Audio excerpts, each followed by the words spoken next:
नमस्कार दोस्तों, मैं अंशी पांडे अपने चैनल अंशी बे में आप सभी का स्वागत करती हूँ। कैसे हैं आप लोग, ये बताने के लिए कमेंट बॉक्स में जय माँ संतोषी जरूर लिखना। आज हम संतोषी माता के व्रत का महात्म व विधि जानेंगे और व्रत कथा और आरती का श्रवण करेंगे। आप बने रहिए मेरे चैनल अंशी बे में। यदि वीडियो पसंद आता है तो चैनल को लाइक और सब्सक्राइब पक्का कर लेना, साथ में बेल आइकन प्रेस कर लेना। जब भी मैं नई वीडियो अपलोड करूं उसका नोटिफिकेशन सबसे पहले आपके पास जाए।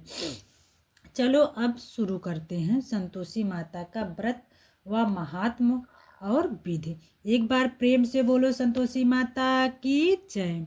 संतोषी माता के पिता गणेश, माता रिद्धि सिद्धि धन धान सोना चांदी मोती मूंगा रत्नों से भरा परिवार, पिता गणपति की दुलार भरी कमाई, दरिद्रता दूर कलह का नाश सुख शांति का प्रकाश, बालकों की फुलवारी धंधे में मुनाफे भारी कमाई, मन की कामना पूर्ण शोक विपत्ति चिंता सब दूर। संतोषी माता का लो नाम जिससे बन जाए सारे काम। बोलो संतोषी माता की जय। इस व्रत को करने वाले कहते हैं वह सुनते समय हाथ में गुड़ और भुने चने रखे तथा सुनने वाले संतोषी माता की जय जयकार मुख से बोलते जाएं। कथा समाप्त होने पर हाथ का गुड़ चना गौ माता को खिलाए। कलश में रखा हुआ गुड़ चना सबको प्रसाद के रूप में बांट दे। कथा से पहले कलश को जल से भरे, उसके ऊपर गुड़ चने से भरा कटोरा रखे। कथा समाप्त कर आरती करने के बाद कलश के जल को घर में सब जगहों पर छिड़के और बचा हुआ जल तुलसी के क्यारी में डाल दें। ₹1.25 का गुड़ चना लेकर माता का व्रत करे। गुड़ घर में हो तो लेवें, विचार न करें क्योंकि माता भावना की भूखी हैं। कम ज्यादा का कोई विचार नहीं है, इसलिए जितना बन पड़े श्रद्धा से समर्पित करें। श्रद्धा और प्रेम से प्रसन्न मन को कर ही सदैव व्रत करना चाहिए। व्रत के उद्यापन में 2.5 सेर खाजा, मोमदारी पूड़ी, खीर, चने का साग, नैवेद्य रखे, घी का दीपक जलाकर संतोषी माता की जय जयकार बोले तथा नारियल फोड़े। इस दिन घर में कोई खटाई न खावे, स्वयं खाए, न किसी दूसरे को खाने न दे। कुटुंबी न मिल तो ब्राह्मणों के, रिश्तेदारों के, पड़ोसियों के बालक बुलाए, उन्हें खटाई की कोई वस्तु न दे तथा भोजन कराकर यथाशक्ति दक्षिणा इसमें नहीं दे। नगद पैसे न दे, कोई वस्तु दक्षिणा में दे। बस व्रत करने वाला कथा सुन प्रसाद के लिए एक समय भोजन करे, इससे माता प्रसन्न होगी, दुख दरिद्र दूर होगी तथा मनोकामना पूर्ण होगी। बोलो माता संतोषी की जय। संतोषी माता की व्रत कथा। एक बुढ़िया थी और उसके 7 बेटे थे। 6 कमाने वाले थे, एक निकम्मा था। बुढ़िया माँ 6 पुत्रों की रसोई बनाती, भोजन कराती और पीछे जो कुछ बचता उसे 7वें को दे देती थी। परंतु 7वां पुत्र बड़ा भोला भाला था, मन में विचार न करता था। एक दिन वह अपनी बहू से बोला, देख मेरी माता का मुझ पर कितना प्रेम है। वह बोली, क्यों नहीं, सबका बचा हुआ जूठा तुमको खिलाती है। वह बोला, ऐसा नहीं हो सकता, मैं जब तक आंखों से न देखूं मान नहीं सकता। बहू ने हंसकर कहा, देख लोगे तब तो मानोगे। कुछ दिन बाद एक बड़ा त्योहार आया। घर में 7 प्रकार के भोजन और चूरमा के लड्डू बने। वह परीक्षा लेने के लिए सिरदर्द का बहाना करके पतला कपड़ा सिर पे ओढ़कर रसोई घर में सो गया और कपड़े में से सब कुछ देखता रहा। 6 भाई भोजन करने आए। उसने देखा माँ ने उनके लिए सुंदर सुंदर आसन बिछाए, 7 प्रकार की रसोई परोसी। वह आग्रह करके जिमाती रही। वह देखता रहा। 6 भाई जब भोजन कर उठे तब माँ ने उनकी जूठी थालियों में से लड्डुओं के टुकड़े को उठाया और एक लड्डू बनाया। जूठन साफ कर बुढ़िया मन ने पुकारा, उठ बेटा, 6 भाई भोजन कर गए, अब तू ही बाकी है, उठ भोजन कर ले। उसने कहा, माँ मुझे भूख नहीं है, मैं परदेश जा रहा हूँ। माता ने कहा, कल जाना हो तो आज ही जा। वह बोला, हाँ हाँ आज ही जा रहा हूँ। यह कहा वह घर से निकल गया। चलते समय बहू की याद आई। वह गौशाला में कंडे थाप रही थी। जाकर बोला, दोहे, हम जावे परदेश को आवेंगे कुछ काल, तुम रहियो संतोष से धर्म आपनो पाल। दो निशानी आपनी देख धरु मैं धीर, सुधि हमारी मत बिसराइयो रखियो मन गंभीर। वह बोला, मेरे पास तो कुछ नहीं है, वह अंगूठी है सो ले लो। अपनी कुछ निशानी मुझे दे दो। वह बोली, मेरे पास क्या है, यह गोबर भरा हाथ है। यह कहकर उसकी पीठ पर गोबर के हाथ की थाप मार दी और वह चल दिया। चलते चलते दूर देश में पहुंचा। वहां पर एक साहूकार की दुकान थी। वहां जाकर बोला, सेठ जी मुझे नौकरी पर रख लो। साहूकार को जरूरत थी। साहूकार ने कहा, काम देखकर दाम मिलेगा। साहूकार की नौकरी मिली। वह सवेरे 7 बजे से 12 बजे रात्रि तक काम करने लगा। कुछ दिन में दुकान का लेन देन, हिसाब किताब, ग्राहकों को माल बेचना, सारा कामकाज करने लगा। साहूकार के 7 से 8 नौकर थे। वह सब चक्कर खाने लगे। वह बहुत होशियार बन गया। सेठ ने भी काम देखा और 3 महीने में ही उसे मुनाफे का साझीदार बना लिया। 12 वर्ष में वह नामी सेठ बन गया और मालिक सारा कारोबार उस पर छोड़कर बाहर चला गया। इधर बहू पर क्या बीती सो सुनो। सास ससुर उसे दुख देने लगे। सारी गृहस्थी का काम काज करा रहे हैं, लकड़ी लेने जंगल में भेजते। इस बीच घर की रोटियों के आटे में से जो भूसी निकलती उसकी रोटी बनाकर रख दी जाती और फूटे नारियल की नरेली में पानी। इस तरह दिन बीतते रहे। एक दिन वह लकड़ी लेने जा रही थी कि रास्ते में बहुत सी स्त्रियां संतोषी माता का व्रत करती दिखाई दी। वह खड़ी होकर कहने लगी, हे बहनों, यह तुम किस देवी का व्रत करती हो और इनके करने की क्या पुण्य होता है? इस व्रत के करने की क्या विधि है? यदि तुम अपने इस व्रत का विधान मुझे समझा कर कहोगी तो मैं तुम्हारा बड़ा उपकार मानूंगी। तब उनमें से एक बोली, सुनो, यह संतोषी माता का व्रत है। इसके करने से निर्धनता, दरिद्रता का नाश होता है, लक्ष्मी आती है, मन की चिंताएं दूर होती हैं, घर में सुख होने से मन को प्रसन्नता और शांति मिलती है, निपुत्री को पुत्र मिलता है, पति बाहर गया है तो शीघ्र आ जाता है, कुंवारी कन्या को मनपसंद वर मिलता है, राजद्वार में बहुत दिन से मुकदमा चलता हो तो समाप्त हो जाता है, कलह क्लेश की निवृत्त हो, सुख शांति हो, घर में धन जमा हो, पैसा जायदाद का लाभ होता है तथा और भी मन में जो कुछ कामना हो सब इस संतोषी माता की कृपा से पूरी हो जाती है। इसमें संदेह नहीं है। वह पूछने लगी, यह व्रत कैसे किया जाए, यह भी बताओ तो बड़ी कृपा होगी। स्त्री कहने लगी, 1.25 रुपये का गुड़ चना लेकर, इच्छा हो तो 5.25 रुपये का लेना या 10.25 रुपये का, सहूलियत के अनुसार लेना, बिना परेशानी, श्रद्धा और प्रेम से जितना भी बन सके सवाया लेना। 5.25 रुपये से 10.25 रुपये तक, इससे भी ज़्यादा शक्ति और भक्ति के अनुसार गुड़ और चना ले। हर शुक्रवार को निराहार रह कथा कहना सुनना, इसके बीच क्रम टूटे नहीं, लगातार नियम पालन करना। सुनने वाला कोई न मिले तो घी का दीपक जलाकर उसके आगे और जल के पात्र को रख कथा कहना। नियम न टूटे जब तक कार्य सिद्ध न हो। नियम पालन करना और कार्य सिद्ध हो जाने पर व्रत का उद्यापन करना। 3 मास में माता पूरा फल प्रदान करती हैं। यदि किसी के खोटे ग्रह हैं तो भी माता 1 वर्ष में अवश्य कार्य सिद्ध करती हैं। कार्य सिद्ध होने पर ही उद्यापन करना चाहिए, बीच में नहीं। उद्यापन में 2.5 सेर आटे का खाजा तथा इसी अनुसार खीर तथा चने का साग तैयार करना। 8 लड़कों को भोजन कराना, जहाँ तक मिले देवर जेठ भाई बंधु कुटुंब के लड़के लेना, ना मिले तो रिश्तेदारों और पड़ोसियों के लड़के बुलाना, उन्हें भोजन करा, यथाशक्ति दक्षिणा दे। माता का नियम पूरा करना। उस दिन घर में कोई खटाई न खाए। यह सुन बुढ़िया की बहू चलती रास्ते में लकड़ी के बोझ को बेच दिया और उन रुपयों से गुड़ चना ले माता के प्रसाद की तैयारी कर आगे चली और सामने मंदिर देख पूछने लगी, यह मंदिर किसका है? सब कहने लगे, यह संतोषी माता का मंदिर है। यह सुन माता के नियम कुछ जानती नहीं, मैं बहुत दुखी हूँ। हे माता जगजननी, मेरा दुख दूर कर, मैं तेरी शरण में हूँ। माता को दया आई। एक शुक्रवार बीता कि दूसरे शुक्रवार को ही उसके पति का पत्र आया और तीसरे को उसका भेजा हुआ पैसा आ गया। यह देखकर जेठानियाँ मुँह सिकोड़ने लगी, इतने दिनों बाद इतना पैसा आया, इसमें क्या बढ़ावा है? लड़के ताने देने लगे। काकी के पास अब पत्र आने लगे, रुपया आने लगे। अब तो काकी की खातिर बढ़ेगी। अब तो काकी बुलाने से भी नहीं बोलेगी। बेचारी सरलता से कहती, भैया पत्र आवे, रुपया आवे तो हम सबके लिए अच्छा है। ऐसा कहकर आंखों में आंसू भरकर संतोषी माता के मंदिर में मंतेश्वरी के चरणों में गिरकर रोने लगी। माँ, मैंने तुमसे पैसा नहीं मांगा, मुझे पैसे से क्या काम है, मुझे तो अपने सुहाग से काम है। मैं तो अपनी स्वामी के दर्शन और सेवा मांगती हूँ। तब माता ने प्रसन्न होकर कहा, जा बेटी, तेरा स्वामी आएगा। यह सुन खुशी से बाबली हो घर जाकर काम करने लगी। अब संतोषी माँ विचार करने लगी, इस भोली पुत्री से मैंने कह तो दिया कि तेरा पति आएगा, पर आएगा कहाँ से? वह तो इसे स्वप्न में भी याद नहीं करता। उसे याद दिलाने मुझे जाना पड़ेगा।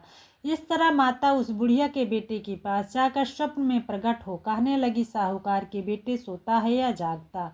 वह कहता है, माता सोता भी नहीं हूँ, जागता भी नहीं हूँ, बीच में हूँ, कहिए क्या आज्ञा है। माँ कहने लगी, तेरा घर बार है या नहीं? माँ बोली, पुत्र तेरी घरवाली बहुत कष्ट उठा रही है। वह बोला, हाँ माता, यह तो मुझे मालूम है, परंतु जाऊं कैसे? परदेश की बात है, लेन देन का कोई हिसाब नहीं है, कोई जाने का रास्ता नजर नहीं आता, कैसे चला जाऊं? माँ कहने लगी, मेरी बात मान, सवेरे नहा धोकर संतोषी माता का नाम ले, घी का दीपक जला दंडवत कर दुकान पर जा बैठना है। देखते देखते तेरा सारा लेन देन चुक जाएगा, जमा किया माल बिक जाएगा, साझ होते होते धन का ढेर लग जाएगा। अब तो वह सवेरे बहुत ही जल्दी उठ मित्र बंधुओं से अपने सपने की बात कहता। वह सब उसकी बात अनसुनी कर हंसी उड़ाने लगते। कहीं सपने भी सच्चे होते हैं। एक बूढ़ा बोला, देख भाई, मेरी बात मान, इस तरह साच या झूठ कहने के बदले देवता ने जैसा कहा है वैसा करने में तेरा क्या जाता है? अब बूढ़े की बात मानकर नहा धोकर संतोषी माता को दंडवत कर घी का दीपक जलाए दुकान पर जा बैठा। थोड़ी देर में वह देखता है कि देने वाले रुपया लाए, लेने वाले हिसाब लाए, कोठे में भरे सामानों के खरीदार नगद में सौदा करने लगे। शाम तक धन का ढेर लग गया। मन में माता का नाम ले प्रसन्न हो घर जाने के वास्ते गहना कपड़ा सामान खरीदने लगा। यहाँ के काम से निपटा घर को रवाना हुआ। इधर उसकी बहू बेचारी जंगल में लकड़ी जो लेने जाती है, लौटते वक्त माता जी के मंदिर पर विश्राम करती है। वह तो उसका रोज रुकने का स्थान ठहरा। दूर से धूल उड़ती देख वह माता से पूछती, हे माता, यह धूल कैसी उड़ रही है? माँ कहती है, पुत्री, तेरा पति आ रहा है। अब तू ऐसा कर, लकड़ियों के 3 बोझ बना, एक नदी के किनारे रख, दूसरा मंदिर पर और तीसरा सिर पर रख। तेरे पति को लकड़ी का गट्ठा देख कर मोह पैदा होगा, वह वहां रुकेगा। नाश्ता पानी बनाकर खाकर माँ से मिलने जाएगा। तू लकड़ी का बोझ उठाकर जाना और बीच चौका में गट्ठा डालकर 3 आवाजें जोर से लगाना, लो सासू जी, लकड़ियों का गट्ठा लो, भूसी की रोटी दो, नारियल के खोपड़े में पानी दो, आज कौन मेहमान आया है? माँ की बात सुनकर वह बोली, बहुत अच्छा माता जी, कहकर प्रसन्न मन को लकड़ियों के 3 गट्ठे ले आई। एक नदी के तट पर, एक माता के मंदिर पर रखा। इतने में ही वह मुसाफिर आ पहुंचा। सूखी लकड़ी देख उसकी इच्छा हुई कि अब यहाँ निवास करे और भोजन बना खा पीकर गांव को चले। इस प्रकार भोजन बना विश्राम ले गांव को गया। उसी समय बहू सिर पर लकड़ी का गट्ठा लिए आती है। उसे आंगन में डाल जोर से 3 आवाजें देती है, लो सासू जी, लकड़ी का गट्ठा लो, भूसी की रोटी दो, नारियल के खोपड़ी में पानी दो, आज कौन मेहमान आया है? यह सुनकर उसकी सास अपने दिए हुए कष्टों को भुलाने हेतु कहती है, बहू, ऐसा क्यों कहती हो? तेरा पति ही तो आया है, आ बैठ, मीठा भात खाकर कपड़े गहने पहन। इतने में आवाज सुनकर स्वामी बाहर आता और अंगूठी देख व्याकुल हो जाता है। माँ से पूछता है, कौन है? माँ कहती है, बेटा, यह तेरी बहू है। आज 12 वर्ष हो गए जब से तू गया है, तब से सारे गांव में जानवर की तरह भटकती फिरती है, काम काज घर का कुछ करती नहीं, 4 समय आकर खा जाती है। अब तुझे देखकर भूसी की रोटी और नारियल के खोपड़े में पानी मांग रही है। वह लज्जित हो बोला, ठीक है माँ, मैंने इसे भी देखा और तुम्हें भी। अब मुझे दूसरे घर की चाबी दो, मैं उसमें रहूंगा। ठीक है बेटा, जैसी तेरी मर्जी। यह कहकर माँ ने चाबी का गुच्छा पटक दिया। उसने ताले का गुच्छा लेकर दूसरे कमरे को खोलकर सारा सामान जमाया। एक दिन में ही वह राजा के महल जैसा ठाट बाट बन गया। अब क्या था, वह सुख भोगने लगी। तत्पश्चात अगला शुक्रवार आया। उसने अपने पति से कहा, मुझे माता का उद्यापन करना है। उसका पति बोला, बहुत अच्छा, खुशी से कर लो। तुरंत ही वह उद्यापन की तैयारी करने लगी। सेठ के जेठ के लड़के को भोजन के लिए कहने गई। उसने मंजूर किया, परंतु पीछे जेठानी अपने बच्चों को सिखलाती है, देखो रे, भोजन के समय सब लोग खटाई मांगना, जिससे इसका उद्यापन पूरा न हो। लड़के जीवने गए, खीर पेट भर भर के खाई, परंतु बात याद आते ही कहने लगी, हमें कुछ खटाई खाने को दो, खीर खाना हमें भाता नहीं, देखकर अरुच होता है। लड़के उठ खड़े हुए, बोले, पैसे लाओ। भोली बहू कुछ जानती नहीं थी, सो उन्हें पैसे दे दिए। लड़के उसी समय उस पैसे से इमली खा लेते हैं। यह देखकर बहू पर माताजी ने कोप किया। राजा के दूत उसके पद को पकड़ ले गए। जेठ जेठानी मनमाने खोटे वचन कहने लगे। लूट लूट कर धन इकट्ठा कर लिया था, सो राजा के दूत उसे पकड़ कर ले गए। अब सब मालूम हो जाएगा जब जेल की रोटी खाएगा। बहू से यह वचन सहन नहीं हुए। रोती रोती माता के मंदिर में गई और कहने लगी, माता तुमने यह क्या किया? हंसा कर क्यों रुलाने लगी? माता बोली, पुत्री तूने उद्यापन करके मेरा व्रत भंग किया है, इतनी जल्दी सब बातें भुला दी। वह कहने लगी, माता भूलित नहीं हूँ, न कुछ अपराध किया, मुझे तो लड़कों ने भूल में डाल दिया, मैंने भूल से उन्हें पैसे दे दिए, मुझे क्षमा करो माँ। माँ बोली, अब भूल मत करना। वह बोली, अब भूल नहीं करूँगी। अब बताओ वह कैसे आएंगे? माँ बोली, पुत्री जा, तेरा पति तुझे रास्ते में ही आता मिलेगा। वह निकली, रास्ते में पति आता मिला। उसने पूछा, तुम कहाँ गए थे? वह कहने लगा, इतना धन जो कमाया था उसका टैक्स राजा ने मांगा था, वह भरने गया था।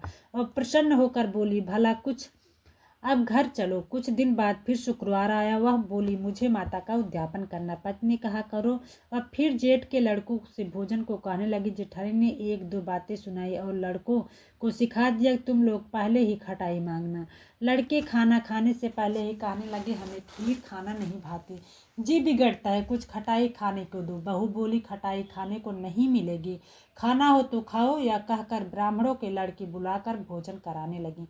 यथाशक्ति दक्षिणा दी, जगह एक एक फल उन्हें दिया। इससे संतोषी माता प्रसन्न हो गई। माता की कृपा होते ही 90 मास में उसको चंद्रमा के समान सुंदर पुत्र प्राप्त हुआ। पुत्र को लेकर प्रतिदिन माता जी के मंदिर को जाने लगी। माँ ने सोचा कि रोज आती है, आज क्यों न मैं ही उसके घर चली जाऊं, इसका आसरा देखूं तो सही है। यह विचार कर माता ने भयानक रूप बनाया। गुड़ और चने से सना मुख, ऊपर से सूंड के समान ओठ, उस पर मक्खियां भिन भिनाती रहीं। देहरी में पैर रखते उसके साथ चिल्लाए, देखो रे, कौन चुड़ैल डायनी चली आ रही है, लड़को इसे भगाओ, इसे भगाओ, नहीं तो यह किसी को खा जाएगी। लड़के डरने लगे, चिल्लाकर खिड़की बंद करने लगे। बहू रोशनदार से देख रही थी, प्रसन्नता से पागल होकर चिल्लाने लगी, आज मेरी माता मेरे घर आई है। यह कहकर बच्चे को दूध पिलाने से हटाते हैं। इतने में सास का क्रोध फूट पड़ा, मेरी बहू इसको देखकर कैसे उतावली हुई है, जो बच्चे को पटक दिया। इतने में माँ के प्रताप से जहाँ देखा वहाँ लड़के ही लड़के नजर आने लगे। बहू बोली, माँ जी, मैं जिनका व्रत करती हूँ यह वही संतोषी माता है। इतना का झट से सारे घर के किवाड़ खोल दिए।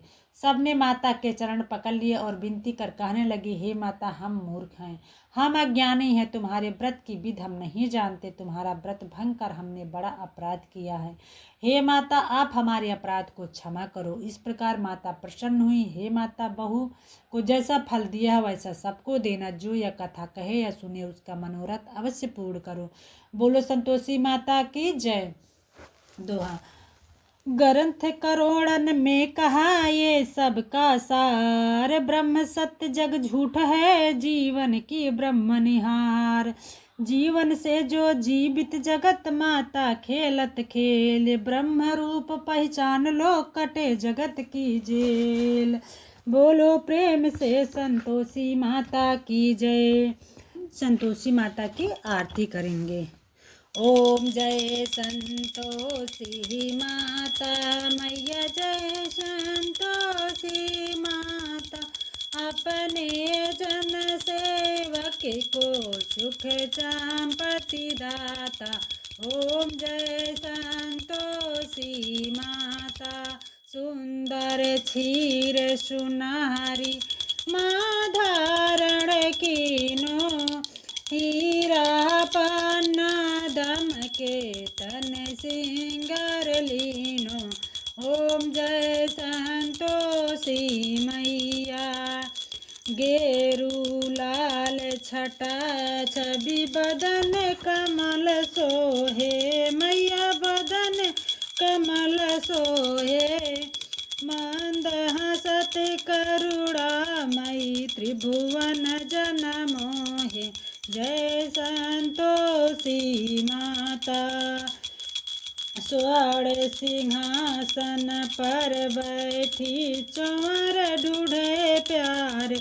मैया चंवर ढूढ़े प्यारे। धूप दीप नैवेद्य मधु सेवा भोग धरे मेरे। जय संतोषी माता। गुरु अरुचना परम प्रियता में संतोष कियो मैया में संतोष कियो। संतोषी कहलाई भगतन विभव दियो। जय संतोषी माता। शुक्रवार प्रिय मानत आज दिवस सोही। मैया आज दिवस सोही। भक्त मंडली छाई कथा सुनत मोही। ओम जय संतोषी माता। भक्ति भावमय पूजा अंगीकृत की जय। मैया अंगीकृत की जय। जो मन बसय हमारे इच्छित फल दीजय। ओम जय संतोषी माता। मंदिर जगमग ज्योति मंगल ध्वनि छाई। मैया मंगल ध्वनि छाई। विनय करे हमें बालक चरणन सिरनाई। ओम जय संतोषी माता। दुखी दरिद्री रोगी संकट मुक्त किए। पूजा कथा श्रवण कर घरे आनंद दियो। ओम जय संतोषी माता। मैया जय संतोषी माता। शरण गए की लज्जा रखियो जगदम्बा। संकट तू ही निवारे दयामयी अम्बे। ओम जय संतोषी माता। मैया जय संतोषी माता। संतोषी माता की आरती जो कोई जन गावे। आरती जो कोई जन गावे। रिद्धि सुद्धि सुख संपत्ति जी भर के पावे। ओम जय संतोषी माता। प्रेम से बोले संतोषी माता की जय। कर्पूर गौरम करुणावतारम संसार सारम भुजगेन्द्रहारम। सदा वसंतम हृदयाय बिंदे भवं भवानी सहितं नमामि। त्वमेव माता च पिता त्वमेव बन्धु सा सखा त्वमेव विद्या द्रविणं त्वमेव सर्वं मम देव। सर्वमंगल मांगल्ये शिवे सर्वसाधिके शरण्ये त्र्यंबके गौरी नारायणी नमस्तुते। संतोषी माता का व्रत व महात्म व विधि व व्रत कथा से जुड़ी सारी बातें आशा करती हूँ आपके समझ में आ गई होगी। अब मैं आपको मिलूंगी एक नए वीडियो में। तब तक के लिए नमस्कार, धन्यवाद। संतोषी माता का पूरा पूजा विधि का वीडियो मेरे ही चैनल पे आपको मिल जाएगा। इसी वीडियो को आप देख लेना, उसमें पूरा विस्तार से मैं पूजा विधि बताई हूँ। जय माँ संतोषी।